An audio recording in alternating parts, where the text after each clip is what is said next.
Hi folks, I'm Earl Hall. Welcome into Earl Hall Studio.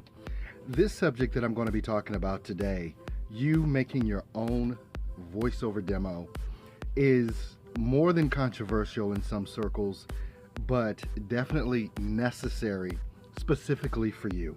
Now let me just say this, if you're someone that has been in voiceover for a while and you're trying to get those high-end jobs, those national ad campaigns and movie trailers and things of that nature, you're going to want to have your demo made, spot on professional.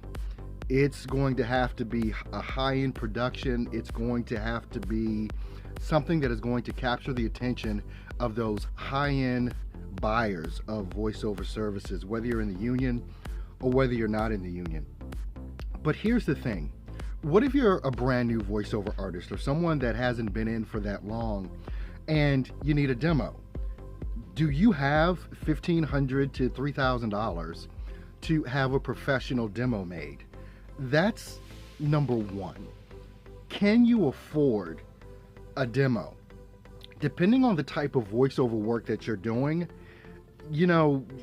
this whole thing of demo creation and what it is that you present from yourself and putting your best foot forward is an important topic to cover.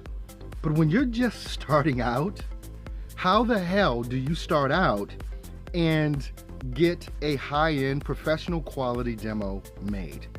Well, probably the answer is you can't, because you can't afford it. Here's the thing with this. Most voiceover work is not in that high-end range of national ad campaigns and movie trailers. That's not where the bulk of the work is. The bulk of the work is in mostly stuff like explainer videos, whiteboard videos, long-form narration like audiobooks and e-learning, things of that nature, some YouTube stuff and, phone messaging. And there's just a lot of different genres that are out there that aren't high-end, but the bulk of the work is there. It's not in the high-end stuff. It's in, if you want to call it the lower-end stuff, that's where it is. Still, it's stuff that you can really get paid some good money to do. So here's the thing. If you have to present what it is that you've done, you've got to know how to produce it as far as your demo goes, if you want to start getting that work. Now, if you don't know how to use your software in order to process your voice, that's a problem. That's definitely a problem. Now, just imagine this. Say you do, for whatever reason, have $1,000 to $3,000 to go ahead and get a voiceover demo made. You put it on, the different freelance sites that are out there, some of the pay-to-play sites, and you might do some email marketing and have your own website and a demo and things like that. People want to hear your demo. But now, say you have a great demo made for that $1,000 to $3,000, and someone hears that. They hear your demo. They love your demo. But can you produce that quality? Can you produce that level of quality in what you give to your client? If you've paid that much money for a demo, the chances of you being able to recreate that same sound is slim to none. That's one, and this is another one of the main reasons why I believe it's important for you to be able to create a demo that shows what you can produce, because most of the work that is out there is pretty quick and fast, and they want it delivered very, very quickly. So this means that you've got to understand how to process your voice to a point that is acceptable to the person that you're selling to. The only way they're going to know what you can produce, because again, these jobs, they're quick, they're fast, it's fast turnaround. You've got to be able to produce that same sound that's on the demo that you've made. And so when you're first starting out, this is a key component, because you need to be able to produce what it is that they've heard. Are you understanding what I'm saying with this? You need to be able to produce what it is that they've heard. If you can't reproduce that, or if they hear your demo and then you submit your audition or you submit your finished product work and it doesn't sound at the same level of quality as your demo does, they're not going to be happy. Are you feeling me? Are you understanding where I'm coming with this?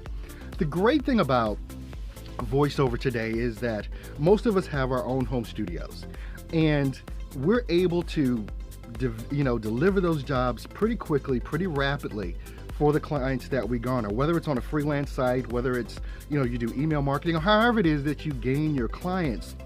The importance of being able to produce a demo at the quality level that you're able to sell is extremely important. Again, if you want to go for those high-end jobs and things of that nature, a lot of those jobs are going to have you go into a professional studio in order to produce what it is that they want. They'll have engineers they're used to working with.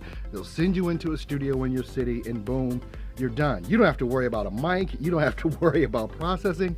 It's all handled for you. But for us that have our own home studios, you have to be more than a voiceover artist. Today, in 2017, you've got to be more than a voiceover artist. You've got to be your own audio engineer as well. And this is why I've put together these things to show you what it is that you can produce on your own. I don't care if you're using a USB mic, headset mic, if you use what I use, a Norman TLM 103. Whatever you have in your possession to be able to produce your voiceover work, you've got to be able to produce a decent to an awesome sounding demo for your website and for your clients, potential clients to hear.